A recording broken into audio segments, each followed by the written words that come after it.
ಹಳೆ ಫರ್ನಿಚರ್ಸ್ ಮಾತರ್ಮೇ ಮಾತರಿಶ್ವನ್ನ ಪಿತರತುಲಗುರೋ ಭ್ರಾತರಿಷ್ಟಾಪ್ತ ಬಂಧೋ ಸ್ವಾಮಿನ್ನ ಸರ್ವಾಂತರಾತ್ಮನ್ನ ಜರ ಜರಯಿತರ್ಜನ್ಮ ಮೃತ್ಯಾಮಯಾನಾಂ ಗೋವಿಂದೇ ದೇಹಿ ಭಕ್ತಿಂ ಭವತಿ ಚ ಭಗವನ್ನೂರ್ಜಿತಾಂ ನಿರ್ನಿಮಿತ್ತಾಂ ನಿರ್ವ್ಯಾಜಾಂ ನಿಶ್ಚಲಾಂ ತದ್ಗುಣಗಣ ಬೃಹತೀಂ ಶಾಶ್ವತೀಮಾಚುದೇವ ನಾರಾಯಣಂ ನಮಸ್ಕೃತ್ಯ ನರಂ ಚೈವ ನರೋತ್ತಮಂ ದೇವೀಂ ಸರಸ್ವತೀಂ ವ್ಯಾಸಂ ತತೋ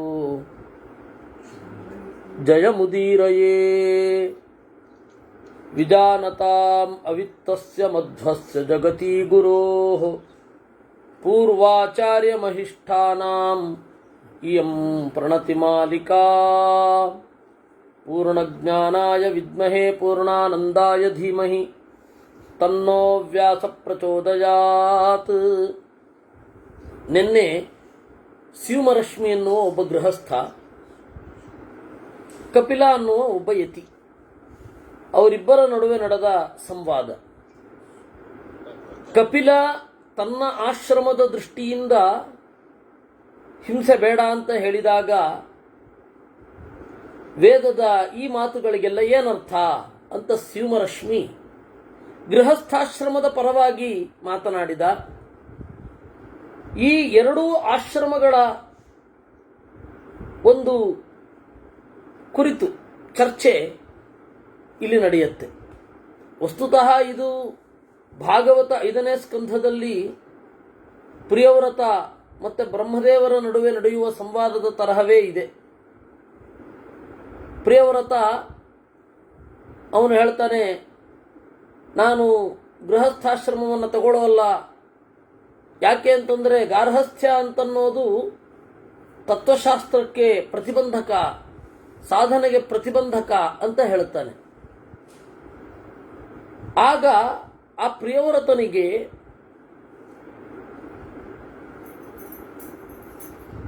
ಬ್ರಹ್ಮದೇವರು ಗೃಹಸ್ಥಾಶ್ರಮದ ಮಹಿಮೆಯನ್ನ ಹೇಳ್ತಾರೆ.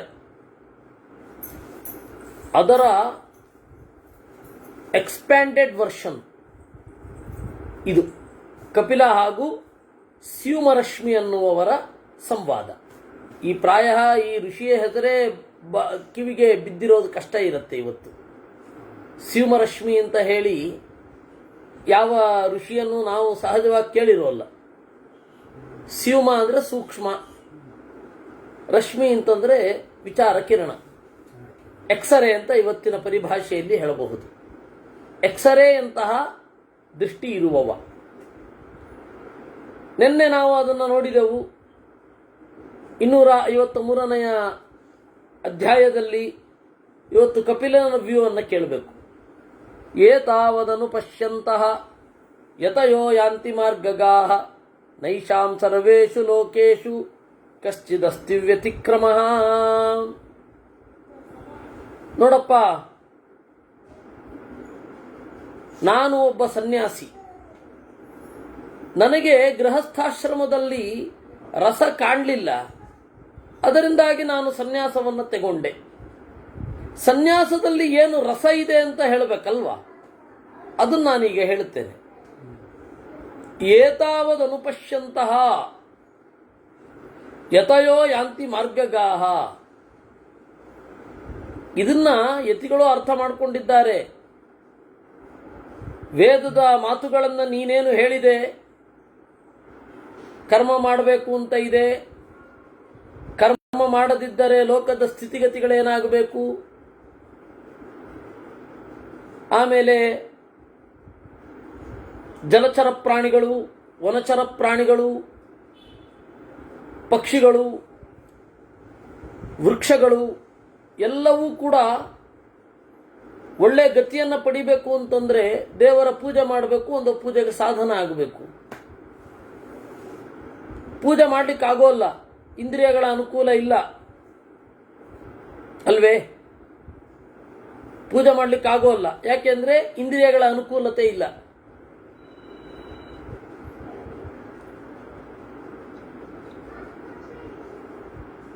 ಇಂದ್ರಿಯಗಳ ಅನುಕೂಲತೆ ಇಲ್ಲದಿದ್ದ ಮೇಲೆ ಅಟ್ಲೀಸ್ಟ್ ಸಾಧನ ಆಗಬೇಕು. ಪೂಜೆಗೆ ಸಾಧನ ಆಗಬೇಕು. ಪೂಜೆಗೆ ಸಾಧನ ಆಗಬೇಕು ಅಂದರೆ ಅವುಗಳೇ ಸಾಧನ ಆಗಲಿಕ್ಕಾಗಲ್ಲ, ಬೇರೆ ಯಾರಾದರೂ ಅವುಗಳನ್ನು ಬಳಸಬೇಕು. ಆ ಲೆವೆಲ್ಲಿನ ಜೀವಗಳನ್ನು ಪಕ್ಷಿ ದೇಹ ಪಡೆದ,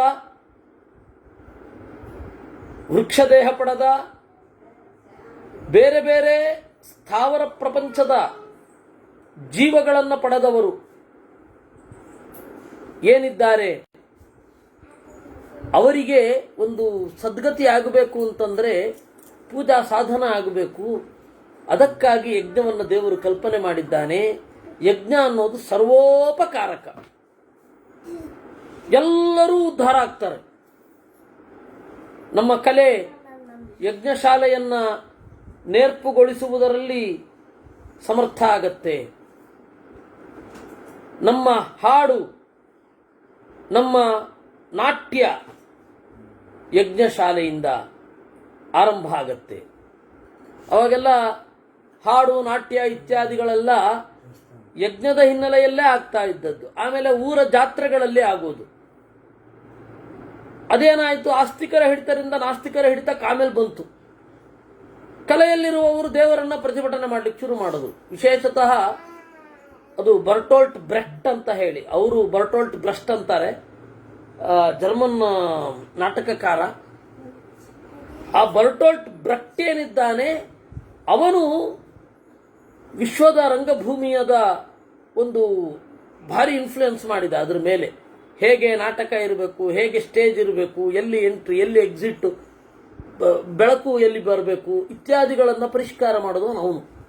ಅದರಿಂದಾಗಿ ನೀವು ಲೆಫ್ಟಿಸ್ಟ್ ನಾಸ್ತಿಕರಿಗೆ ಹೋಗಿ ಕೇಳಿದರೆ ಅವರು ಭರತನಿಗಿಂತ ಬರ್ಟೋಲ್ಟ್ ಬ್ರೆಕ್ಟ್ ಪ್ರಮಾಣ. ನಮಗೆ ಭರತನ ನಾಟ್ಯಶಾಸ್ತ್ರ ಪ್ರಮಾಣ. ಯಾಕೆ ಅಂದರೆ ಋಗ್ವೇದದಿಂದ ಪದ್ಯಂ ಜಗ್ರಾಹ ಋಗ್ವೇದ, ನಾಟ್ಯಶಾಸ್ತ್ರದ ಮಾತು ಇದು. ಪದ್ಯಂ ಜಗ್ರಾಹ ಋಗ್ವೇದಾತ್ ಗಾಯನಂ ಸಾಮವೇದತಃ ಅಭಿನೀತಿಂ ಯಜುರ್ವೇದಾತ್. ಅಭಿನಯ ಏನಿದೆ ಅದು ಯಜುರ್ವೇದದಿಂದ ತಗೊಂಡದ್ದು ಅಂತಾರೆ. ಸಂವಿಧಾನಂ ಚತುರ್ಥತಃ, ನಾಲ್ಕನೆಯದ್ರಿಂದ ಸಂವಿಧಾನ, ಒಂದು ವೇದಿಕಾ ನಿರ್ಮಾಣ. ಅದರಿಂದಾಗಿ ನಮ್ಮಲ್ಲಿ ನಾಟ್ಯ ವೇದ ಅಂತ ಕರೀತಾರೆ ಅದನ್ನ. ಭರತನ ನಾಟ್ಯಶಾಸ್ತ್ರವನ್ನ ನಾಟ್ಯ ವೇದ ಅಂತ ಕರೀತಾರೆ. ನಮಗೆ ಕಲೆಯೂ ಕೂಡ ದೇವರ ಮಹಿಮೆಯನ್ನು ತಿಳಿಸುವ ಮಾಧ್ಯಮ.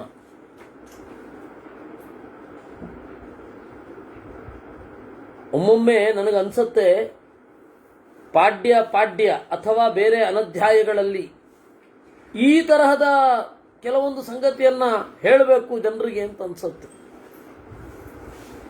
ಸಂಗೀತದ ಪಾರಿಭಾಷಿಕ ಪದಗಳು, ಆಮೇಲೆ ಹಾಡುವ ವಿಧಾನಗಳು, ಬೇರೆ ಬೇರೆ ಗ್ರಂಥಗಳು, ಈ ತರಹದ್ದು. ಅದೇ ಹೇಳಿದ್ನಲ್ಲ, ಅರ್ಥಶಾಸ್ತ್ರ ಇತ್ಯಾದಿಗಳನ್ನು ಪರಿಚಯ ಮಾಡಿಸುವ ಅಂತ ಅನ್ಸುತ್ತೆ. ಇಲ್ಲ ಪ್ರಧಾನವಾಗಿ ಮಹಾಭಾರತಾದಿಗಳನ್ನೇ ಇಟ್ಟುಕೊಳ್ಳೋಣ ಅಂತ ಇನ್ನೊಮ್ಮೆ ಅನ್ಸುತ್ತೆ, ನೋಡೋಣ. ಆದರೆ ನಾಟ್ಯ ವೇದ ಅಂತ ಕರೆಯೋದು ಈ ದೃಷ್ಟಿಯಲ್ಲಿ. ಎಲ್ಲವೂ ಉದ್ಧಾರ ದೇವರಿಗಾಗಿ ನಾವು ಮೀಸಲಿಡ್ತೇವೆ ಯಜ್ಞ ಮಾಡಿದಾಗ. ಆ ಯಜ್ಞ ಮಾಡಲಿಕ್ಕೆ ಅರ್ಹತೆ ಇರೋದು ಗೃಹಸ್ಥನಿಗೆ, ಸನ್ಯಾಸಿಗಲ್ಲ. ಹೀಗಾಗಿ ಗೃಹಸ್ಥಾಶ್ರಮ ಏನು ಕಳಪೆ ಅಲ್ಲ ಅಂತ. ಆಗ ಕಪಿಲ ಸನ್ಯಾಸದ ಪರ ಬ್ಯಾಟ್ ಬೀಸ್ಬೇಕಲ್ಲ, ಯಾಕೆಂದ್ರೆ ಅವನು ಸನ್ಯಾಸಿ. ಅವನು ಹೇಳ್ತಾನೆ, ನಿರ್ದ್ವಂದ್ವ ನಿರ್ನಮಸ್ಕಾರಾ ನಿರಾಶೀರ್ಬಂಧನಾ ಬುಧಾಃ ವಿಮುಕ್ತಾ ಸರ್ವ ಪಾಪೇಭ್ಯ ಚರಂತಿ ಶುಚಯೋಮಲಾಃ. ನೋಡಿ, ಸನ್ಯಾಸದಿಂದ ಲೋಕಕ್ಕೆ ಹಾನಿ ಇಲ್ಲ. ಬೌದ್ಧರ ಸನ್ಯಾಸದಿಂದ ಹಾನಿಯಾಯಿತು, ಆದರೆ ವೈದಿಕರ ಸನ್ಯಾಸದಿಂದ ಹಾನಿಯಲ್ಲ.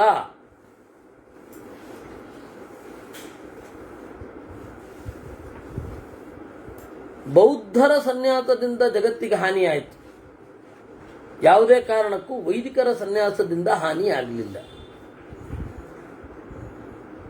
ಯಾಕೆಂದ್ರೆ ವೈದಿಕರು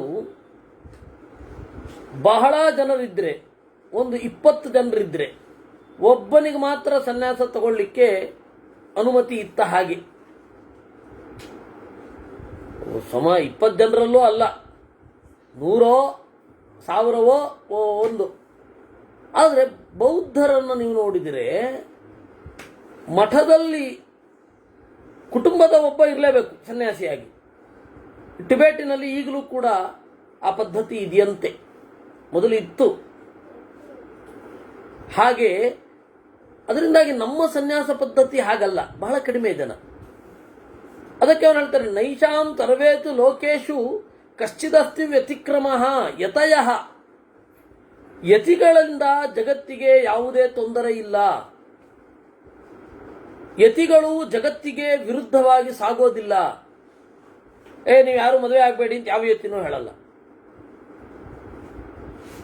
ಇನ್ಫ್ಯಾಕ್ಟ್ ಮದುವೆ ಆಗದೆ ಹೋದರೆ ಸ್ವಾಮಿಗಳ ಹತ್ರ ಬಂದು ಮಂತ್ರಾಕ್ಷತೆ ತಗೋತಾರೆ, ಮಕ್ಕಳಾಗದೆ ಹೋದರೆ ಬಂದು ಸ್ವಾಮಿಗಳ ಹತ್ರ ಮಂತ್ರಾಕ್ಷತೆ ತಗೋತಾರೆ. ಅವರು ಸಮಾಜದಲ್ಲಿ ಸೇರಿಕೊಂಡಿದ್ದಾರೆ, ನಾವು ಅದರಿಂದ ದೂರ ಅಂತ ಹೇಳ್ತಾರೆ ವಿನಃ ನಿಮಗೆ ಇದನ್ನು ನಾವು ಕೊಡೋಲ್ಲ, ನೀವು ಮಾಡಬಾರದು ಅಂತ ಹೇಳಲ್ಲ. ಹೀಗಾಗಿ ಯತಿಗಳಿಂದ ಜಗತ್ತಿಗೆ ತೊಂದರೆ ಇಲ್ಲ. ನೈಷಾಂ ಸರ್ವೇಷು ಲೋಕೇಶು ಕಶ್ಚಿದಸ್ತಿ ವ್ಯತಿಕ್ರಮ. ನಿಮಗೆ ಫೆಬ್ರವರಿ 14 ನಮ್ಮಲ್ಲಿ ಕೌಮುದಿ ಮಹೋತ್ಸವ ಅಂತ ಮಾಡ್ತಾ ಇದ್ರು. ಫೆಬ್ರವರಿ 14 ಅದು ಮಾಡ್ತಾ ಇದ್ದದ್ದು ವಸಂತೋತ್ಸವದ ಉಗಮದಲ್ಲಿ. ವಸಂತೋತ್ಸವದ ಆರಂಭದ ದಿನಗಳಲ್ಲಿ ಕೌಮುದಿ ಮಹೋತ್ಸವ ಅಂತ, ಮನ್ಮಥೋತ್ಸವ ಅಂತ ಕೆಲವೊಂದು ಕಡೆ ಆಯ್ತಾ. ಇವರು ಅದಕ್ಕೆ ಸಿಮಿಲರ್ ಆಗಿ ಅವನ ಸನ್ಯಾಸಿ ವ್ಯಾಲೆಂಟೈನ್ಸ್ ಡೇ, ವ್ಯಾಲೆಂಟೈನ್ ಸನ್ಯಾಸಿ ಅವನು.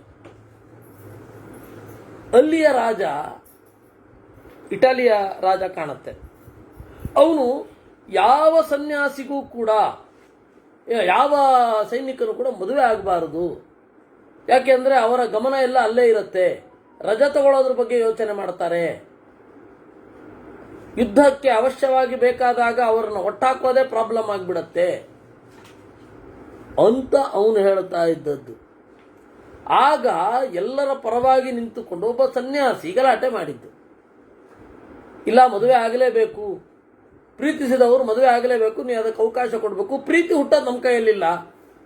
ಅವನು ಸತ್ತ ದಿವಸ ವ್ಯಾಲೆಂಟೈನ್ಸ್ ಡೇ ಅಂತ ಅಂದರೆ ಪ್ರೀತಿಸುವವರು ಒಟ್ಟಾಗುವ ಸಂದರ್ಭ ಅದು ಅವನ ನೆನಪಿನಲ್ಲಿ. ನಮಗದಕ್ಕೇನು ಸಂಬಂಧವೇ ಇಲ್ಲ, ನಮ್ಮಲ್ಲಿ ಯಾರೂ ಆ ತರಹ ಸತ್ತಿಲ್ಲ. ನಮ್ಮಲ್ಲಿ ಗೃಹಸ್ಥಾಶ್ರಮಕ್ಕೆ ಪ್ರೋತ್ಸಾಹ ಇದೆ.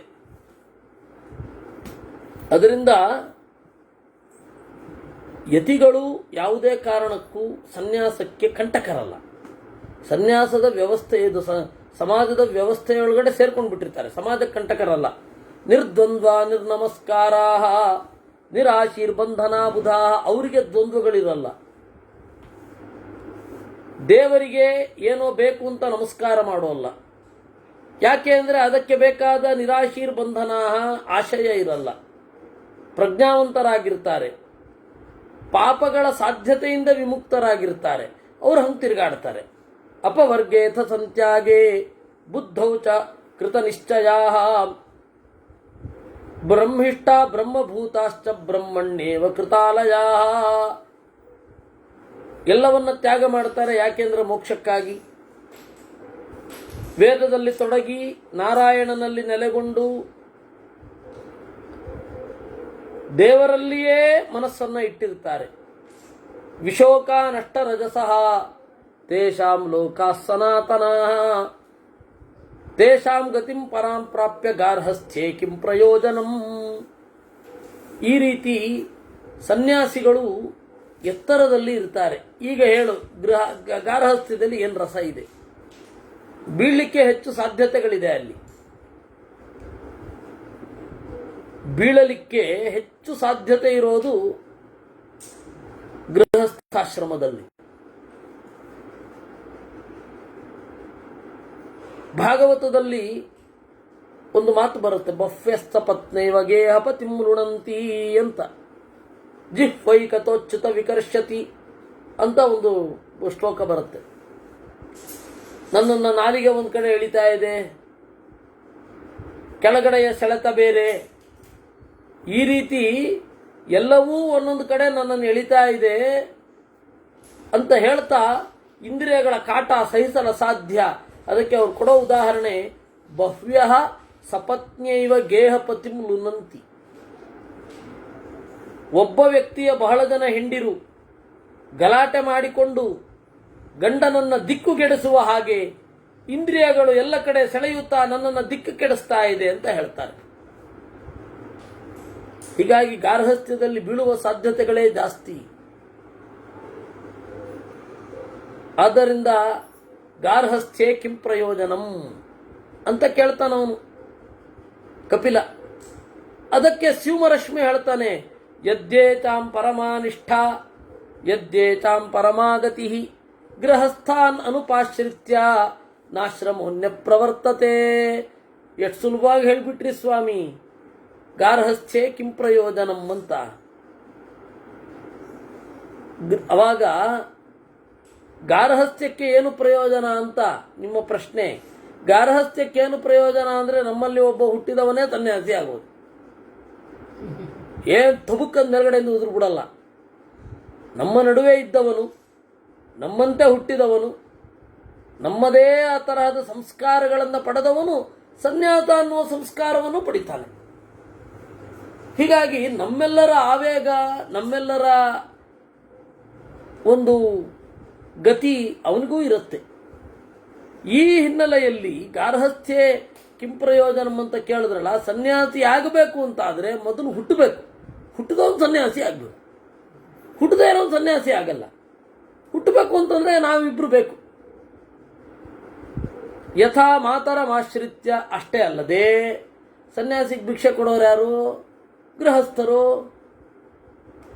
ಯಥಾ ಮಾತರಮಾಶ್ರಿತ್ಯ ಸರ್ವೇ ಜೀವಂತಿ ಜಂತವಃ ಏವಂ ಗಾರ್ಹಸ್ಥ್ಯಮಾಶ್ರಿತ್ಯ ವರ್ತಂತ ಇತರಾಶ್ರಮಾಃ.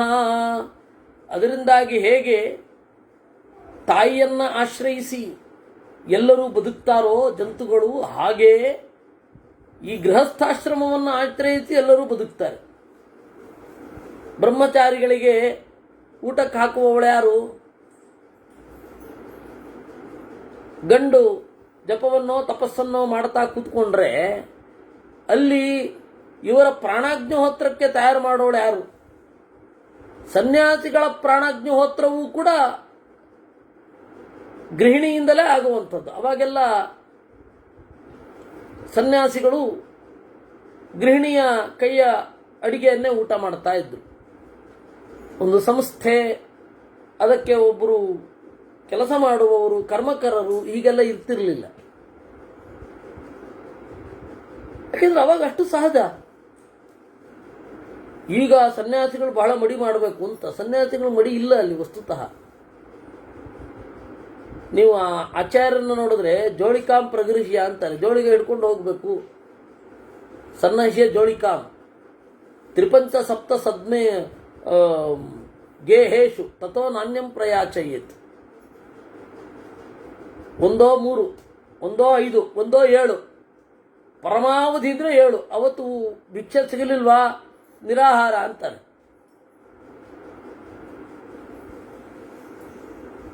ಇದು ಇದ್ದದ್ದು ಆಚಾರ ಕಾಲಕ್ಕೇನೆ ಅದಿರಲಿಲ್ಲ. ಆಚಾರ ಕಾಲಕ್ಕೇನೆ ಆಚಾರ್ಯಲ್ಲೂ ಭಿಕ್ಷೆ ಬೇಡ್ಕೊಂಡು ಹೋದ್ರು ಅಂತಿಲ್ಲ. ಆದರೆ ನಿಮಗೆ ತಮಾಷೆ ಅಂದ್ರೆ ಪುರಂದರದಾಸರು ಮಧುಕರ ವೃತ್ತಿ ಅನ್ನೋದು ಅಂತ ಹಾಡ್ಕೊಂಡು ಹೋದ್ರು. ಸನ್ಯಾಸಿಗಳು ಇರಬೇಕಾದ ಶೈಲಿ ಅದು.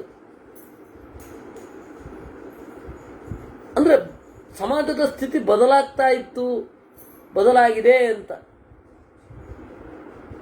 ಆಯ್ತಾ? ಮಧುಕರ ವೃತ್ತಿ ಅನ್ನೋದು ಬಲು ಚಂದದು ಅಂತ ಹೇಳಿದ್ರು. ವ್ಯಾಸತೀರ್ಥರು ಹೋಗಿಲ್ಲ ಹಾಗೆ, ಅವರೇನು ಹಾಡು ಬರೀಲಿಲ್ಲ. ಇವರು ಇದಕ್ಕೆ ಹೋದಾಗ ಸನ್ಯಾಸಕ್ಕೆ ಇದು ಮಧುಕರ ವೃತ್ತಿ ಯಾಯಾವರ, ನಿಜವಾಗಿ ಯಾಯಿವಾರ ಅಲ್ಲ, ಅದು ಯಾಯಾವರ ಅಂತ ಮಹಾಭಾರತದ್ದೇ ಶಬ್ದ ಅದು. ಯಾತ್ವಾ ವರಯತಿ ಅಂತ ಯಾಯಾವರ, ಯಾಯಿವಾರ ಆಗೋಗಿದೆ ಇಲ್ಲಿ. ಅದೇನು ತೊಂದರೆ ಇಲ್ಲ, ಯಾಕೆಂದರೆ ಕನ್ನಡದಲ್ಲಿ ನಾವು ಆ ಸಂಸ್ಕೃತವನ್ನು ತಗೊಳ್ಬೇಕಾದ್ರೆ ಈ ತರಹ ಆಗತ್ತೆ.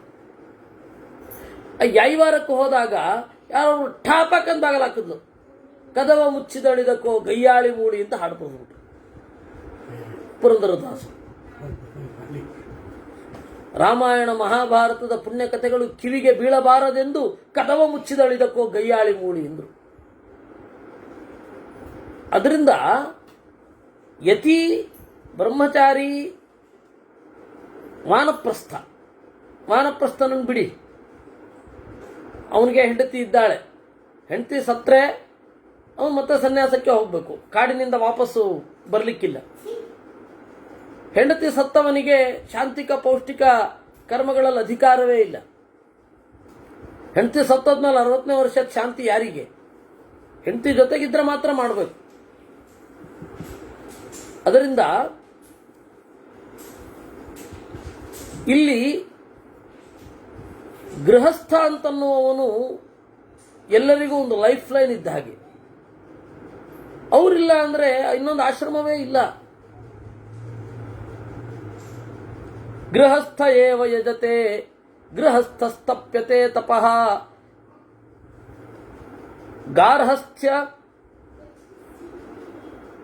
ಗಾರ್ಹಸ್ಥ್ಯಮಾಶ್ರಯಂ ಅಸ್ಯ ಸರ್ವಮೂಲಂ ಹಿ ಭಣ್ಯತೆ.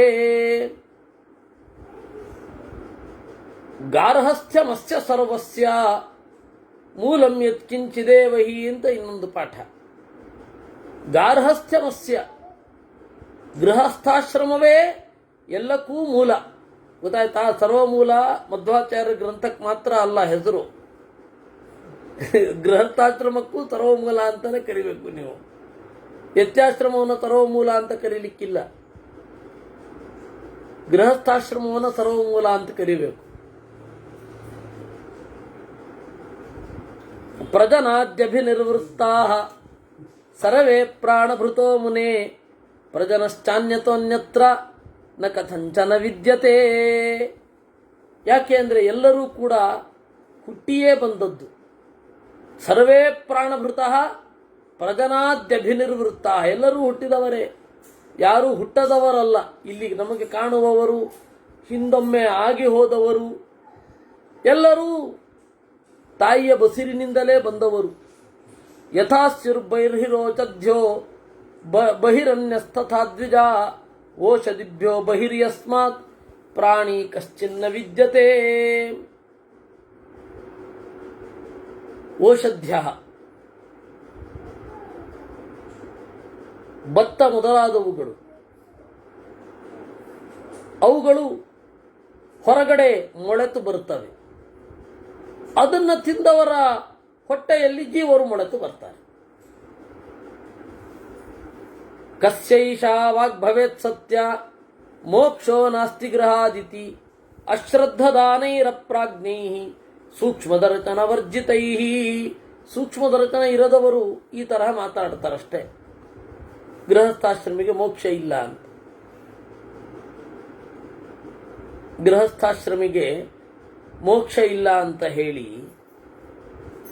ಯಾರೋ ಮಂದಪ್ರಜ್ಞರು, ಪ್ರಜ್ಞೆ ಇರದವರು, ಸ್ಥೂಲವಾದ ಪ್ರಜ್ಞೆಯವರು ಮಾತನಾಡುತ್ತಾರೆ. ಅಲಸೈರ್ ನೀರಸೈರಜ್ಞೈ ತಪ್ಯಮಾನೆ ಸ್ವಕರ್ಮಭಿ ಶ್ರಮಸ್ಯೋಪರಮೋ ದೃಷ್ಟ ಪ್ರೌರಜ್ಯ ನಾಮ ಪಂಡಿತೈ. ಸೋಮಾರಿಗಳು,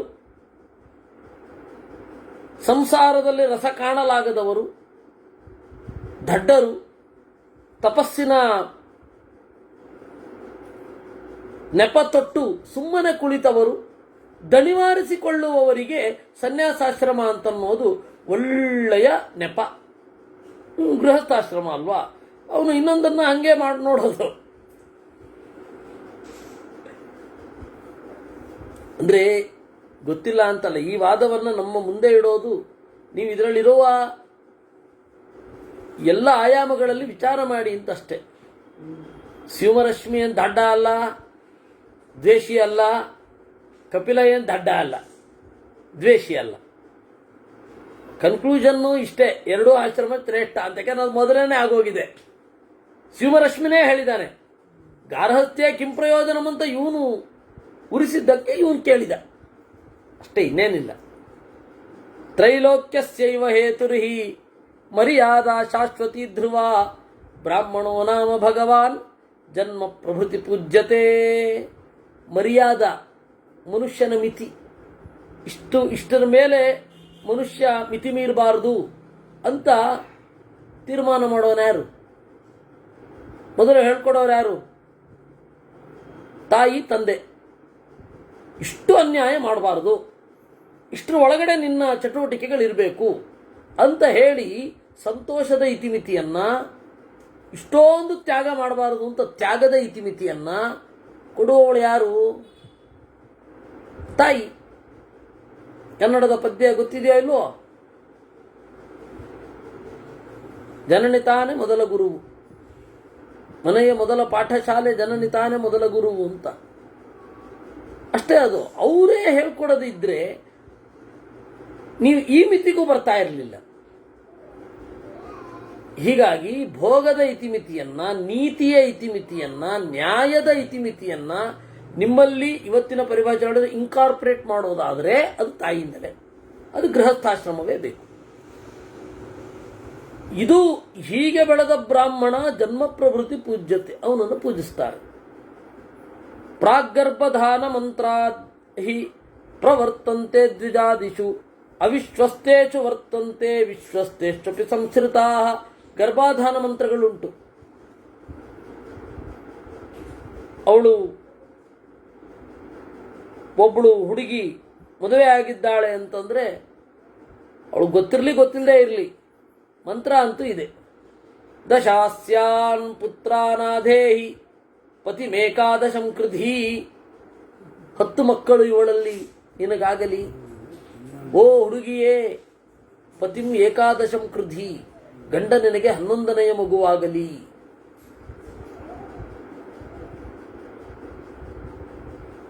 ಅವಿಶ್ವಸ್ತೇಷು ವರ್ತಂತೆ. ಇದರಲ್ಲಿ ವಿಶ್ವಾಸ ಇಡದವರು ಅವರು ಕೂಡ ಹೀಗೆ ಇರ್ತಾರೆ, ವಿಶ್ವಾಸ ಇಟ್ಟವರು ಅರ್ಥ ತಿಳ್ಕೊಂಡವರು ಅವರು ಕೂಡ ಹೀಗೆ ಇರ್ತಾರೆ. ಗರ್ಭಾಧಾನ ಮಂತ್ರ ಎಲ್ಲರಲ್ಲಿ ಹೀಗೆ ಪ್ರವೃತ್ತವಾಗತ್ತೆ. ಅವರಿಗೆ ಅದರ ಅರ್ಥ ಗೊತ್ತಿದೆಯೋ ಗೊತ್ತಿಲ್ವೋ, ತಿಳ್ಕೊಂಡ್ರೆ ಒಳ್ಳೆಯದು, ತಿಳ್ಕೊಂಡ್ರೆ ಪೂರ್ಣವಾಗಿ ಇರುತ್ತೆ.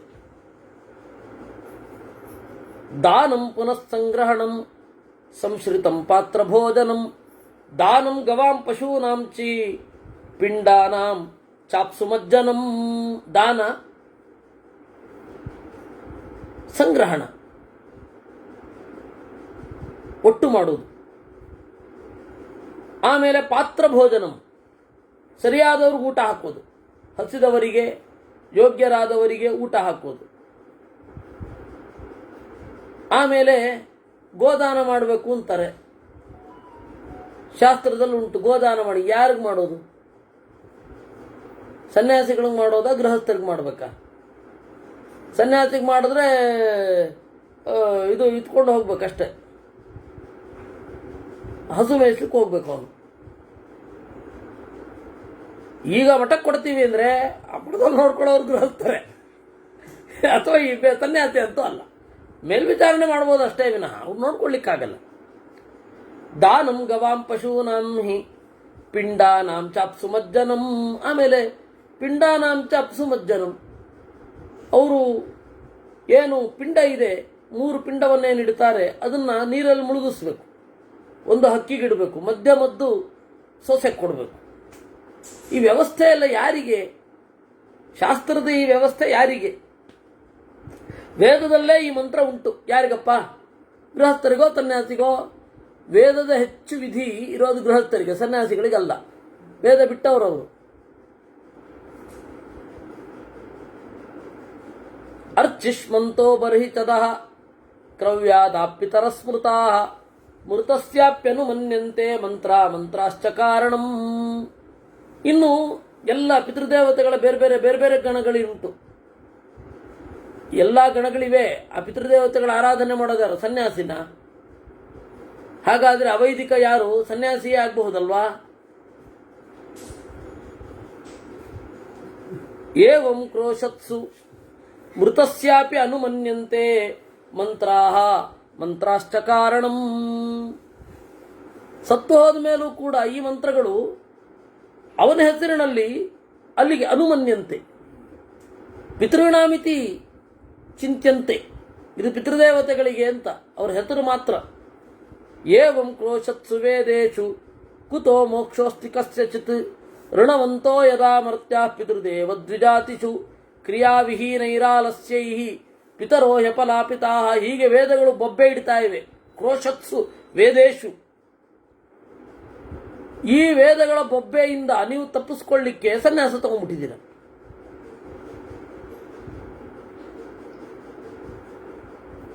ಋಣವಂತೋ ಯದಾಮರ್ತ್ಯಾ, ಹುಟ್ಟುತ್ತಲೇ ಋಣಗಳನ್ನು ಪಡ್ಕೊಂಡು ಬಂದಿರ್ತೀವಿ ನಾವು.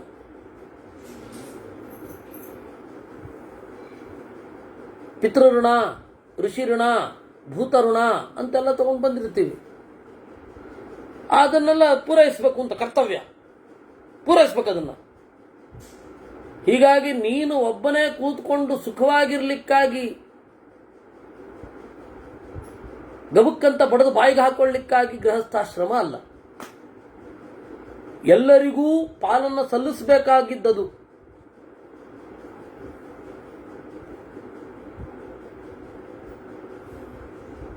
ಯತಿಗಳು ಹೊಣೆ ಇಲ್ಲದವರು ಅಂತ ನನ್ನ ವ್ಯೂ. ಅವನು ಹೇಳೋದು ಕ್ರಿಯಾವಿಹೀನೈ ಅಲಸೈ ಪಿತರೋಹಿ ಅಪಿಲಾಪಿತ. ನನ್ನ ವ್ಯೂ ಅಂತ ಹೇಳಿದ್ರೆ ಶಿವರಶ್ಮಿತಪ್ಪ, ನಂದಲ್ಲ. ನನ್ಗೆ ಯಾವ್ದಾದ್ರು ಸ್ವಾಮಿಗಳು ಫೋನ್ ಬಂದ್ರೆ ಕೂತ್ಕೊಳ್ಳಿಕ್ಕಾಗಲ್ಲ, ಎದ್ದು ನಿಂತ್ಕೊಂಡು ಮಾತಾಡ್ತಾ ಇರ್ತಾನೆ. ನಂದ ವ್ಯೂ ಇದು, ಅವ್ರದ್ದು ಶಿವರಶ್ಮಿ. ಮತ್ತೆ ಅವನಿಗೆ ಶಿವರಶ್ಮಿನು ಮೊದಲು ಚೆನ್ನಾಗಿ ವಾದವನ್ನು ಮಂಡನೆ ಮಾಡಿದ. ಕಪಿಲ ಗಾರ್ಹಸ್ಥ್ಯ ಕಿಂ ಪ್ರಯೋಜನಂ ಅಂತ ಕೇಳಿದ್ದಕ್ಕೆ ಅವನಿಗಷ್ಟು ಸಿಟ್ಟು ಬಂದದ್ದು. ಕ್ರಿಯಾವಿಹೀನೈರಲಸೈ ಪಿತರೋಹಿ ಅಪಲಾಪಿತಾ. ಹೀಗೆ ಕ್ರಿಯೆಗಳಿಲ್ಲದ ಸೋಮಾರಿಗಳು ಪಿತೃದೇವತೆಗಳನ್ನು ಗೋಳಾಡುವಂತೆ ಮಾಡಿದವರು ಯಾರು ಅಂದ್ರೆ ಯತಿಗಳು. ವೇದ ವ್ಯಾದ ಪರಿಜ್ಞಾನಂ ಸತ್ಯಾಭಾಸಮಿವಾನೃತಂ. ವೇದವಾದದ ಪರಿಜ್ಞಾನವಿಲ್ಲದವರು, ಸತ್ಯ ಎಂಬಂತೆ ಅಸತ್ಯವನ್ನು ನಂಬಿ ನಡೆದವರು. ನವೈ ಪಾಪೈರ್ಹೀಯತೆ ಗೃಹ್ಯತೆ ವಾ ಯೋ ಬ್ರಾಹ್ಮಣೋ ಯಜತೆ ವೇದಶಾಸ್ತ್ರೈ ಊರ್ಧ್ವನ್ ಯಜನ್ ಪಶುಭಿಃ ಸಾರ್ಧಮೇತಿ ಪುನಃ ಪುನಸ್ತರ್ಕಯತೇನ ಕಾಮಂ. ಯತಿಗಳಿಗೆ ಪುರುಸೊತ್ತಿರುತ್ತೆ ತರ್ಕ ಮಾಡಲಿಕ್ಕೆ, ನಮಗೆಲ್ಲ ಪುರುಸೊತ್ತಿರುತ್ತಾ? ಕ್ರಿಯೆಗಳಲ್ಲಿ ತೊಡಗಿಬಿಟ್ಟಿರ್ತೀವಿ, ಸಮಾಜಕ್ಕೆ ಸಲ್ಲಿಸಬೇಕಾದ ಸೇವೆಯಲ್ಲಿ. ನ ವೇದಾನಾಂ ಪರಿಭವಾತ್ ನ ಶಾಠ್ಯೇನ ನ ಮಾಯಯ ಮಹತ್ ಪ್ರಾಪ್ನೋತಿ ಪುರುಷಃ ಬ್ರಹ್ಮ ಬ್ರಹ್ಮಣಿ ವಿಂದತಿ. ವೇದಗಳನ್ನು ತಪ್ಪು ಅಂತ ಪ್ರೂವ್ ಮಾಡೋದರಿಂದ, ವಕ್ರಬುದ್ಧಿ ಇರುವುದರಿಂದ, ಬೇರೊಬ್ಬರಿಗೆ ಮೋಸ ಮಾಡುವುದರ ಮೂಲಕ ಯಾರೂ ಕೂಡ ಒಳ್ಳೆಯದನ್ನು ಹೊಂದೋದಿಲ್ಲ ಅಂತ ಹೇಳಿ ಆವೇಶದಿಂದ ಮಾತು ನಿಲ್ಲಿಸಿದ. ಆಗ ಕಪಿಲಃ, ಶಾಂತವಾಗಿದ್ದರು ಸ್ವಾಮಿಗಳು, ಕಪಿಲ ತೀರ್ಥರು ಹೇಳಿದ್ರು, ದರ್ಶಶ್ಚ ಪೂರ್ಣಮಾಶ್ಚ ಅಗ್ನಿಹೋತ್ರಂ ಚ ಧೀಮತಾಂ ಚಾತುರ್ಮಾಸ್ಯಾನಿ ಚೈವಾತನ್ ತೇಷು ಯಜ್ಞ ಸನಾತನಃ.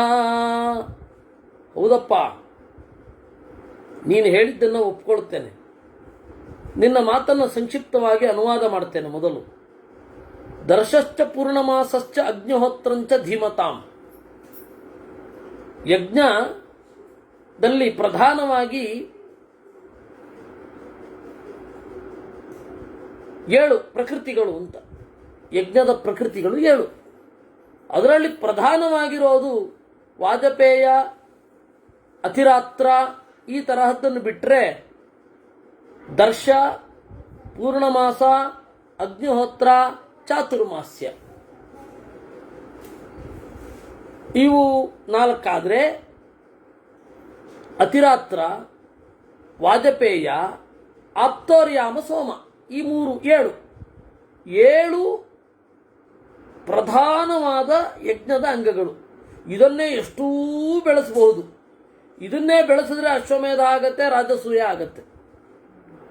ಇದು ಸಪ್ತ ಪ್ರಕೃತಿಗಳು ಅಂತ ಕರೀತಾರೆ. ಆ ಪ್ರಕೃತಿಯ ಪರಿಷ್ಕಾರವನ್ನು ವಿಕೃತಿ ಅಂತ ಕರೀತಾರೆ. ಪ್ರಕೃತಿ ವಿಕೃತಯ ಸಪ್ತ ಅಂತ ವೈದಿಕರು ಹೇಳೋರೆ. ಇರ್ಲಿ, ಈ ಅಶ್ವಮೇಧ, ರಾಜಸೂಯ, ಜ್ಯೋತಿಷ್ಠೋಮ, ನಕ್ಷತ್ರೇಷ್ಟಿ ಇವುಗಳೆಲ್ಲ ವಿಕೃತಿ ಯಾಗಗಳಲ್ಲಿ ಸೇರುತ್ತೆ. ಏಕೆಂದರೆ ಇದರ ಚಿಂತನೆ ನಾವು ಬ್ರಾಹ್ಮಣ ಆರಣ್ಯಕಗಳಿಗೆ ಹೋಗಿ ಮಾಡಬೇಕು. ವಸ್ತುತಃ ಲೋಕಂ ಪ್ರಣೇಷ್ಟಿ ಅಂತ ಒಂದು ಉಂಟು, ಯಜ್ಞದ ಪರಿಭಾಷೆಗಳು. ಇಲ್ಲ ನಮಗೆ ಐತರೆಯ ಉಪನಿಷತ್ತು ಅರ್ಥ ಆಗೋದಾದ್ರೂ ಹೇಗೆ?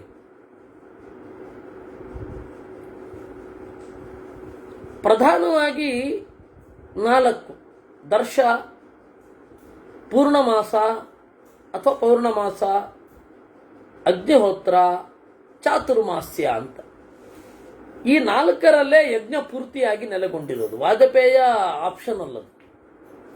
ವಾಜಪೇಯ ಯಾಗ ಮಾಡಿದವರು ವಾಜಪೇಯಿ. ಅನಾರಂಭ ಸುಧೃತಯ ಶುಚಯೋ ಬ್ರಹ್ಮ ಸಂಶ್ರಿತಾ ಬ್ರಾಹ್ಮಣ ಏವ ತೇ ದೇವಾ ತರ್ಪಯಂತ್ಯ ಮೃತೈರಿವಾ. ಖಂಡಿತ ಅಪ್ಪ, ನಾನು ಇಲ್ಲ ಅಂತ ಹೇಳ್ತಾ ಇಲ್ಲ. ನಾನು ವೇದವನ್ನು ನಿಂದನೆ ಮಾಡ್ತಾ ಇಲ್ಲ. ಗೃಹಸ್ಥನ ಕರ್ತವ್ಯಗಳಿವೆಲ್ಲ ನಾನು ಖಂಡಿತ ಒಪ್ಕೊಳ್ತೇನೆ. ವೇದ ಹೇಳಿದ ಮೇಲುನೋಟದ ಅರ್ಥ ಸನ್ಯಾಸಿಗಳಿಗೆ ಸಂಬಂಧಪಟ್ಟದ್ದು ಅಲ್ಲ, ಗೃಹಸ್ಥರಿಗೇನೇ ಸಂಬಂಧಪಟ್ಟದ್ದು. ಏಕೆಂದರೆ ಹೇಳಿದ ಹೆಚ್ಚು ಕಡಿಮೆ ವೇದಗಳನ್ನು ಯಜ್ಞದಲ್ಲಿಯೇ ಅನ್ವಯ ಮಾಡಿ ತೋರಿಸಿದ್ದಾರೆ. ನೀವು ಬೇಕಾದರೆ ಯಜುರ್ವೇದವನ್ನು ನೋಡಿದರೆ, ಆರಣ್ಯಕವನ್ನು ನೋಡಿದರೆ, ಯಜುರ್ವೇದದ ಆರಣ್ಯಕ ಆಗಿರಬಹುದು, ಐತರೆಯ ಬ್ರಾಹ್ಮಣ ಐತರೆಯ ಆರಣ್ಯಕ ಆಗಿರಬಹುದು, ಎಲ್ಲ ವೇದಗಳನ್ನು ಕೂಡ ಯಾವ ರೀತಿ ಅನ್ವಯಿಸಬೇಕು, ಅಪ್ಲಿಕೇಶನ್ ಮೋಡಲ್ ಹೇಗಿರುತ್ತೆ ಅಂತ ಹೇಳ್ತಾರೆ. ಪ್ರತಿಯೊಂದನ್ನೂ ಹೇಳ್ತಾರೆ. ಅನಾರಂಭ ಸುಧೃತಯ ಶುಚಯೋ ಬ್ರಹ್ಮ ಸಂಶ್ರಿತಾ ಬ್ರಾಹ್ಮಣ ಏವ ತೇ ದೇವಾನ್ ತರ್ಪಯಂತ್ಯ ಮೃತೈರಿವಾ. ಆದರೆ ಗೃಹಸ್ಥನಿಗೆ ಅವನಿಗೂ ಕೂಡ ಅನಾರಂಭ ಅನ್ನೋದೊಂದು ಬೇಕಲ್ವೇ? ಆರಂಭ ಅಂದರೆ ಏನು? ಕಾಮ್ಯಕರ್ಮದಲ್ಲಿ ತೊಡಗುವುದು. ಗೃಹಸ್ಥನೊಬ್ಬ ಕಾಮ್ಯಕರ್ಮವನ್ನೇ ನಿಷ್ಕಾಮದಿಂದ ಮಾಡಬೇಕು ಅಂತಲೇ ಶಾಸ್ತ್ರದ ಅಭಿಪ್ರಾಯ ಅಲ್ವಾ? ಇನ್ನು ಸುಧೃತಯ, ಕೆಲಸ ಮಾಡುವಾಗ ಧೃತಿ ಬೇಕು, ಎದುರಾಗುವ ತೊಂದರೆಗಳನ್ನು ನಿವಾರಿಸುವ ಎದೆ ಬೇಕು, ಅದೇ ಸುಧೃತಿ ಅಂತ. ಶುಚಯ, ಕರ್ಮದಲ್ಲಿ ಅಜ್ಞಾನದ ಅಹಂಕಾರದ ಲೇಪ ಆಗಬಾರದು. ಬ್ರಹ್ಮ ಸಂಶ್ರಿತ, ವೇದವನ್ನ ಆಂತು ನಿಂತಿರಬೇಕು. ಈ ತರಹದ ಬ್ರಾಹ್ಮಣರೇ ದೇವತೆಗಳಿಗೆ ಸಂತೋಷ ಉಂಟು ಮಾಡುವವರು. ನಾನು ಒಪ್ಕೊಳ್ತೇನೆ ಅದನ್ನು. ಸರ್ವಭೂತಾತ್ಮಭೂತಸ್ಯ ಸರ್ವಂ ಜ್ಞಾನೇನ ಪಶ್ಯತಃ ದೇವಾಪಿ ಮಾರ್ಗೇ ಮುಹ್ಯಂತಿ ಶಪದಸ್ಯ ಪದೈಚಿಣಃ. ಆದರೆ ದೇವರನ್ನ ಪಡೆಯುವ ಹಾದಿಯಲ್ಲಿ ದೇವತೆಗಳಿಗೂ ಕೆಲವೊಮ್ಮೆ ಮೋಹ ಬರುತ್ತೆ. ಅವನು ಅಪದ, ಆಸರೆಯೇ ಇಲ್ಲ, ಗುರುತೇ ಇಲ್ಲ. ಇದು ಪರ್ಫೆಕ್ಟ್ ಆದ ಗುರುತು, ಆ ಗುರುತನ್ನು ಹಿಂಬಾಲಿಸಿಕೊಂಡು ಹೋಗೋದು ಅದಿಲ್ವೇ ಇಲ್ಲ. ಹೀಗಾಗಿ ದೇವತೆಗಳು ಕೂಡ ಕಂಗೆಡುತ್ತಾರೆ. ಚತುರ್ದ್ವಾರಂ ಪುರುಷಂ ಚತುರ್ಮುಖಂ ಚತುರ್ಮುಖೋ ನೈನಮುಪೈತಿನಿಂದ ಬಾಹುಭ್ಯಾಂ ಚೈವ ಮುದರಾದುಪಸ್ಥಾತ್ ವಾಚಿದ್ವಾರಾಣಿ ದ್ವಾರಪಾಲೋ ಬುಭೂಷೇತ್. ಒಬ್ಬ ಯತಿಯಾಗಲಿ ಗೃಹಸ್ಥನಾಗಲಿ ಸಮಾನವಾದ ಕ್ರಿಯೆ, ಮೂಲದಲ್ಲಿ ಎಲ್ಲರಿಗೂ ಸಮಾನವಾದ ಕ್ರಿಯೆ ಒಂದಿದೆ. ಚತುರ್ದ್ವಾರಂ. ಒಬ್ಬ ಪುರುಷನಿಗೆ 4 ದಾರಿಗಳುಂಟು, 4 ಬಾಗಿಲುಗಳುಂಟು. ಚತುರ್ಮುಖಂ. ಒಬ್ಬ ಪುರುಷನಲ್ಲಿ 4 ಆಗಿರುವ ಆಯಾಮಗಳುಂಟು. ಯಾವ್ದು ಬೇಕಾದ್ರೆ ಆಗ್ಬೋದು, ಅವನು ಯಾವ ಆಶ್ರಮವನ್ನು ಬೇಕಾದರೂ ತಗೊಳ್ಬೋದು. ಚತುರ್ಮುಖ. 4 ಆಶ್ರಮಗಳಲ್ಲಿರುವ ಪ್ರಧಾನವಾದ ಅಂಶ ಅವನಿಗಿತ್ತು ಅಂದರೆ ನೈನಮುಪೈತಿನಿಂದ, ನಾನು ಮಾಡುವ ನಿಂದೆ ಅವನಿಗೆ ಹೋಗೋದೇ ಇಲ್ಲ. ಬಾಹುಭ್ಯಾಂ ಚೈವ ಮುದರಾದುಪಸ್ಥಾತ್ ವಾಚಿದ್ವಾರಾಣಿ ದ್ವಾರಪಾಲೋ ಬುಭೂಚೇತ್. 4 ಕಾಯಬೇಕು. ತೋಳುಗಳು ಏನೇನೋ ಮಾಡಬಾರದು. ಅದಕ್ಕಾಗಿ ವ್ಯರ್ಥವಾದ ಕೆಲಸ ಮಾಡಬೇಡಿ ಅಂತ. ಉಗುರು ಕಚ್ಚೋದು, ಯಾರಿಗೆ ಉಪನಯನ ಆಗಿರುತ್ತೆ ಅವ್ರಿಗೆ ಇದೆಲ್ಲ ಬೇಸಿಕ್. ಮರಕ್ಕೆ ಕಲ್ಲು ಬೀರಬೇಡ, ನದಿಗೆ ಕಲ್ಲೆಸಿಬೇಡ, ಉಗುರು ಕಡಿಬೇಡ, ಇದೆಲ್ಲ ಅಂದಾಗಿ ಕೈಗಳಿಂದ ವ್ಯರ್ಥವಾದ ಕೆಲಸವನ್ನು ಮಾಡಬಾರದು. ಸುಮ್ಮನೆ ಏನೋ ಒಂದನ್ನು ಕೆರ್ಕೋತಾ ಇರೋದು, ಏನೋ ಒಂದನ್ನು ಮಾಡ್ತಾ ಇರೋದು, ಅದೆಲ್ಲ ಮಾಡಬಾರದು. ಅದಕ್ಕೆ 2 ತೋಳುಗಳನ್ನು ರಕ್ಷಣೆ ಮಾಡಿಕೊಳ್ಬೇಕು. ಇನ್ನು ಉದರ, ಹೊಟ್ಟೆಯಿಂದ ತಪ್ಪುಗಳನ್ನು ಮಾಡಲಿಕ್ಕೆ ಸಾಧ್ಯತೆ ಇದೆ. ಉಪಸ್ಥಾತ್ ಅಂದರೆ ಹಸಿವಾದಾಗ ಏನು ಬೇಕಾದ್ರೆ ಮಾಡ್ಬಿಡ್ತೀನಿ ಅಂತ. ಉಪಸ್ಥಾತ್ ಕಾಮ ಕೆರಳಿದಾಗ ಏನು ಬೇಕಾದ್ರೆ ಮಾಡ್ತೇನೆ ಅಂತ.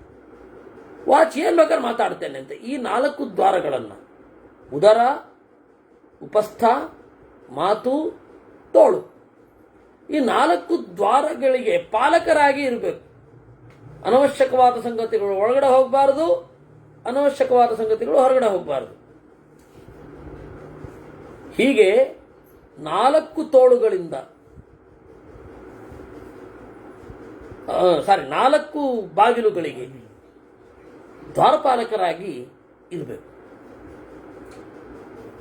ನಾಕ್ಷೈರ್ದಿವ್ಯೇ ನಾದದೀತಾನ್ಯವಿತ್ತಂ ನಾಯೋ ನಿಜಸ್ಯೇಹ ಧ್ರುವಂ ಪ್ರಗೃಹ್ಣೇತ್ ಕ್ರುದ್ಧೋ ನೈವ ಪ್ರಹರೇತ ವಿದ್ವಾನ್ ತಥಾಚ ತತ್ಪಾಣಿದ್ವಾರಂ ಸುಗುಪ್ತಂ. ಅದನ್ನು ಬಿಡಿಸ್ತಾ ಇದ್ದಾರೆ. ಕೈಯನ್ನ ಬಂಧಿಸೋದು ಅಂದ್ರೆ ಏನು? ಕೈಯಿಂದ ಏನೇನು ಮಾಡಬಾರದು? ನಾಕ್ಷೈರ್ದಿವ್ಯೇ, ಯಾವುದೇ ಜೂಜುಗಳನ್ನು ಆಡಬಾರದು. ಯಾವುದೇ ಜೂಜಾಗತ್ತೆ. ನನಗೆ ಅನ್ನಿಸ್ತಾ ಇರೋದು ಇವತ್ತಿನ ಪರಿಭಾಷೆಯಲ್ಲಿ ಕ್ರಿಕೆಟ್ ಜೂಜೆ ಅಂತ. ಅಲ್ಲ, ಬೆಟ್ಟಿಂಗ್ ಹೋಗಲಿ, ಅವರೇ ತಮ್ಮನ್ನು ಮಾರ್ಕೋತೇವೆ ಅಂತ, ನನಗೆ ಇವ್ರನ್ನ ಹರಾಜಿಗಿಡ್ತಾರೆ ಅಂತ ನಾನು ಅವತ್ತಿನ ನೋಡೋದು ನಿಲ್ಲಿಸ್ಬಿಟ್ಟೆ. T20 ಶುರು ಆದಾಗಲೇ ನನಗೊಂದು ಅಸಮಾಧಾನ ಶುರು ಆಯಿತು. ಯಾವಾಗ ಅದು ಅದೇನದು ಬೆಂಗಳೂರಿಗೆ ಒಂದು ತಂಡ ಅಂತ, ರಾಜ್ಯಕ್ಕೆ ನಮ್ಮದೇ ಆದ ತಂಡ, ಬೇರೆಯವರು ಆಡೋದು ಅಂತ. ಇಂಗ್ಲೆಂಡಿನಲ್ಲಿ ಕೌಂಟಿ ಅಂತ ನಡೀತಾ ಇತ್ತು, ಕೌಂಟಿ ಕ್ರಿಕೆಟ್ ಅಂತ. ಇಲ್ಲಿ ಅದೇನಾಯಿತು, ದುಡ್ಡು ಮಾಡುವ ದಂಧೆಯಾಗಿ ಶುರು ಆಯಿತು. ಅವತ್ತಿಂದ ನಾನು ಕ್ರಿಕೆಟ್ ನೋಡೋದು ಬಿಟ್ಟೆ. ಅಸಹ್ಯ ಅನ್ನಿಸ್ಬಿಟ್ಟು. ಪ್ರಾಯ 2007 ಕಾಣುತ್ತೆ ಅದು ಶುರು ಆಗಿದ್ದು. IPL 2007. ಅವತ್ತಿಂದ ನನಗೆ ಇದು ನೋಡಬಾರದು, ಇದು ನೋಡಿದ್ರೆ ಪಾಪ ಅಂತ ಅನ್ನಿಸ್ಬಿಡ್ತು. ಯಾಕೆ ಅಂದರೆ ಜನರ ಭಾವನೆಗಳ ಮೇಲೆ ಆಟ ಆಡ್ತಾರೆ. ಇರಲಿ, ನಾನೊಂದು ಘಟನೆ ಹೇಳ್ತೀನಿ ನಿಮಗೆ. 2003 ವಿಭುಧೇಶ ತೀರ್ಥರು ನಾನು ಕೃಷ್ಣರಾಜ, ಆಮೇಲೆ ಯಾರು ಧನಂಜಯ ಅಂತ ಒಬ್ಬ ಹುಡುಗ, ಅವನು ಮೊದಲು ಅಭಿಮಾನ ಮಠದಲ್ಲೇ ಕಲಿತವ. ನಾವು ಅವಾಗವಾಗ ಅವ್ರ ಹತ್ರ ಉಪನಿಷತ್ತು ಕೇಳಲಿಕ್ಕೆ ಹೋಗೋದು. ಉಪನಿಷತ್ ಪಾರಾಯಣ ಅವ್ರದ್ದು ನಾವು ಬಹಳ ಇಷ್ಟ ಆಗಿಬಿಟ್ಟಿತ್ತು. ಬೆಳಗ್ಗೆ ಎದ್ದು ಉಪನಿಷತ್ತು ಪಾರಾಯಣ ಮಾಡೋದು. ಅಲ್ಲಿ ಅವರು ಸ್ಕೂಲ್ ತೋರಿಸ್ತೀನಿ ಅಂತ ಕರ್ಕೊಂಡು ಹೋದ್ರು. ನಮಗೆ ಸ್ಕೂಲ್ ತೋರಿಸೋ ಅಷ್ಟು ದೊಡ್ಡವರಲ್ಲ ನಾವು, ಆದರೆ ಕರ್ಕೊಂಡು ಹೋದ್ರು. ಯಾಕೆ ಕರ್ಕೊಂಡು ಹೋದ್ರು ಗೊತ್ತಿಲ್ಲ. ಕರ್ಕೊಂಡು ಹೋದ್ರು. ಅಲ್ಲಿ ಯಾರೋ ಒಬ್ಬ ಒಂದಿಷ್ಟು ಜನ ಹುಡುಗರು ಹೋಗ್ತಾ ಇದ್ದಾರೆ. ಯಾರೋ ಒಬ್ಬ ಬೌಲಿಂಗ್ ಸ್ಟೈಲ್ ಮಾಡ್ದ. ಅಂತ ಕರೆದ್ರು. ಅವರು ಸಖತ್ತು ಸ್ಟ್ರಿಕ್ಟ್. ಅವರು ನಿಮ್ಮ ಅಪ್ಪ ಅಮ್ಮನ ಕರ್ಕೊಂಡು ಫೈನ್ ಕಟ್ಟೋದು ಸಿಕ್ಕಿದೆ. ಕ್ರಿಕೆಟಿನ ಅನುಕರಣೆ ಮಾಡ್ತೇನೆ ನೀನು, ಫೈನ್ ಹಾಕ್ತೇನೆ ಅಂತ. ಅಷ್ಟು ಕ್ರಿಕೆಟ್ ದ್ವೇಷ ಅವ್ರಿಗೆ. ಅದಾಗಿ 3 ವರ್ಷ ನನಗೆ ಸುಧಾಮಂಗಳ ಆಯಿತು. ಹೊರಗಡೆ ಬಂದೆ. IPL ಶುರು ಆಯಿತು. ಪ್ರಾಯ ಅದ್ರ ಆಚೆ ಈಚೆ ಅಂತ ಇಟ್ಕೊಳ್ಳಿ. ಅವತ್ತಿಂದ ಇದು ನೋಡೋದು ಪಾಪ ಬರುತ್ತೆ ಅಂತ ಅನ್ನಿಸ್ಬಿಡ್ತು. ನನಗಂತೂ ಅನ್ನಿಸ್ತು. ನನ್ನಷ್ಟು ಕ್ರಿಕೆಟ್ ಆರಾಧಕನನ್ನ ಪ್ರಾಯ ನೀವೆಲ್ಲೂ ಕಂಡಿರಲಾರಿರಿ. ಅಷ್ಟು ಕ್ರಿಕೆಟ್ ಹುಚ್ಚ. ಆ ಆಟಗಾರರ ಜೀವನ ಚರಿತ್ರೆಯನ್ನೂ ಓದಿದ್ದಿದೆ. ಅದರಿಂದಾಗಿ ನಾಕ್ಷೈರ್ ದಿವ್ಯೇತ್, ಯಾವುದೇ ಜೂಜುಗಳನ್ನು ಆಡಬಾರದು. ಎಲ್ಲವೂ ಜೂಜೆ. ಆಟ ಇರೋದು ಯಾಕೆ? ನಿಮ್ಮ ಮಾನಸಿಕವಾದ ಬೇಸರ ಹೋಗಬೇಕು, ದೈಹಿಕವಾದ ಕ್ಷಮತೆ ಬರಬೇಕು. ಎರಡಕ್ಕೆ ಆಟ ಇರೋದು ಎರಡೇ.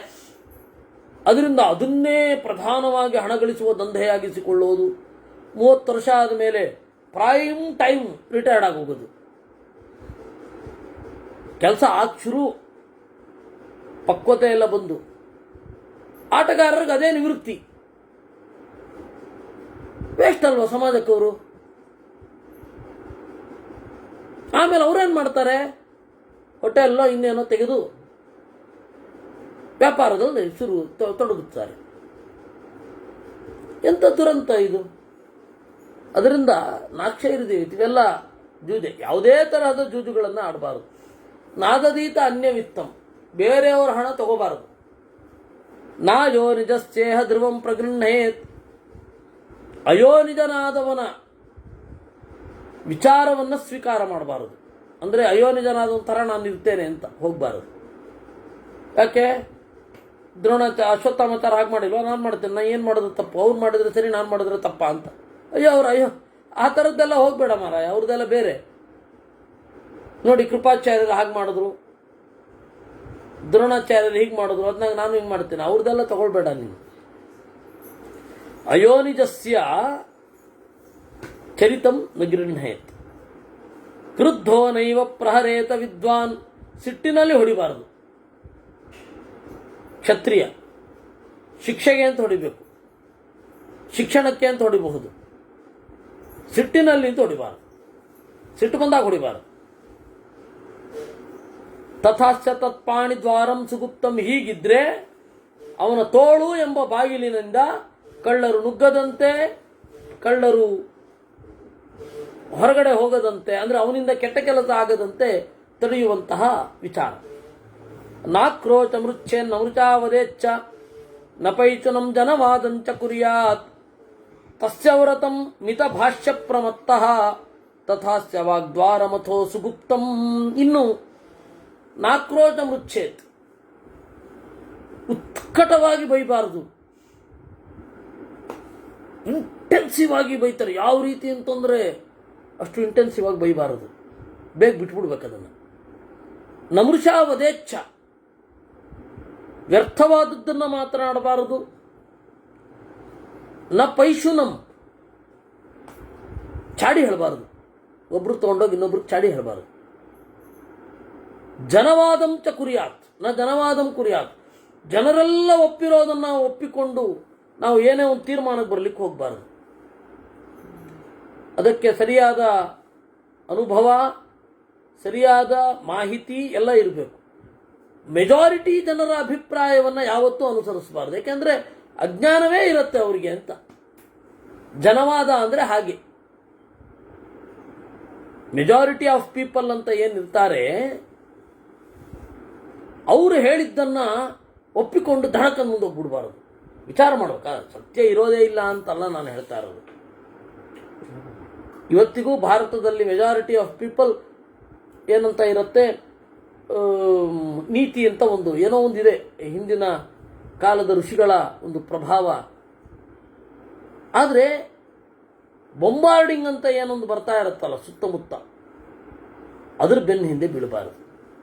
ಇದು ವಾಗ್ದ್ವಾರ ಮಥೋ ಸುಗುಪ್ತಂ.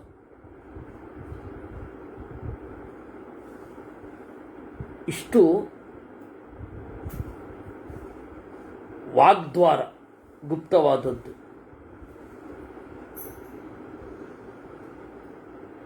ಕಪಿಲ ಹೇಳ್ತಾ ಇರೋದು. ಇನ್ನು ಒಂದು ಹೇಳಿ ಮುಗಿಸ್ತೇನೆ.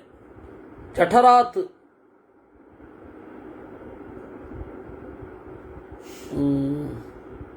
ಎರಡೇ ಹೇಳಬೇಕಾಗುತ್ತೆ. ನಾನಾಶನ ಸ್ಯಾತ್, ಊಟ ಮಾಡದೇ ಇರಬಾರದು.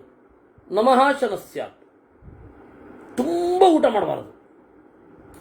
ನಲೋಲುಪ ಸ್ಯಾತ್, ಸಾಧುರನಾಗಸ ಸ್ಯಾತ್. ಲೋಲುಪ, ಚಟಕ್ಕೆ ಬೀಳಬಾರದು. ಯಾವುದೇ ತಿಂಡಿಯ ಯಾವುದೇ ಒಂದು ಪಾನೀಯದ ಚಟಕ್ಕೆ ಬೀಳಬಾರದು. ಸಾಧು ಆಗಿರಬೇಕು. ಅನಾಗಸಃ ಅಸಾಧು ನ ಸ್ಯಾತ್, ಪಾಪ ಮಾಡದವನಿಗೆ ಕೆಡುಕು ಮಾಡಬಾರದು. ಯಾತ್ರಾರ್ಥಮಾಹಾರ ಮಿಹಾದದೀತ, ಬದುಕಿಗಾಗಿ ಆಹಾರವನ್ನು ಸ್ವೀಕಾರ ಮಾಡಬೇಕು. ಇದು ಹೊಟ್ಟೆಯಿಂದ ರಕ್ಷಣೆ, ಹೊಟ್ಟೆಯನ್ನು ರಕ್ಷಣೆ ಮಾಡೋದು. ಇದು ಹೊಟ್ಟೆಯಿಂದ ನಮ್ಮ ಮನಸ್ಸಿಗೆ ತೊಂದರೆ ಆಗದಂತೆ ರಕ್ಷಣೆ ಮಾಡಿಕೊಳ್ಳೋದು. ನ ವೀರಪತ್ನೀಂ ವಿಹರೇತ ನಾರೀಂ ನ ಚೈವ ಭಾರ್ಯಾಂ ಅನೃತಾವಾಹ್ವಯೇತ ಭಾರ್ಯಾವ್ರತಂ ಹ್ಯಾತ್ಮನಿ ಧಾರಯೇತ ತಥಾಸ್ಯೋಪಸ್ಥದ್ವಾರ ಗುಪ್ತಿರ್ಭವೇತ ನ ವೀರಪತ್ನೀಂ ವಿಹರೇತ ನಾರೀಂ. ಬೇರೊಬ್ಬರ ಹೆಂಡಿರನ್ನು ಸೇರಬಾರದು, ಅದು ಎಲ್ಲರಿಗೂ ಗೊತ್ತು. ನಚೈವ ಭಾರ್ಯಾಂ ಅನೃತಾವಾಹ್ವಯೇಚ್ಛ,